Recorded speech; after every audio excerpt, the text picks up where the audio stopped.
Sunna eftir 15 ár í landsliðinu þá gaman að upplifa svona sigurstundir. Já, þetta bara magnað og ólýsanlegt og ótrúlegt og maður bara svífur á bleiku skýi. Ná svona áfanga sem hefur kannski lengi verið hort til. Já. Fyrstilega að taka þátt og svo að vinna leik. Einmitt, bara ótrúlegur árangur hjá okkur, settum okkur það markmið að komast inn á þetta mót eftir svo segir hæðir og lægðir og maður búinn að upplifa alls konar og svo setjum við okkur það markmið að ná allan að stigi og það tókst, þannig að bara bjartsýn og ótrúlega glöð og þakklátt og stolt með þetta allt saman. Þetta hefur verið gott að koma inn á hótel í gær.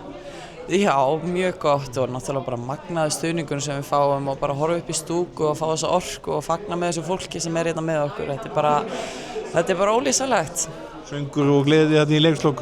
Já, það var bara algjörlega þannig og allir taka þátt og já, bara gaman að geta gefið fólki okkar þetta líka. Og svo náttúrulega næsti leikur síðasti leikurinn í riðlakeppninni.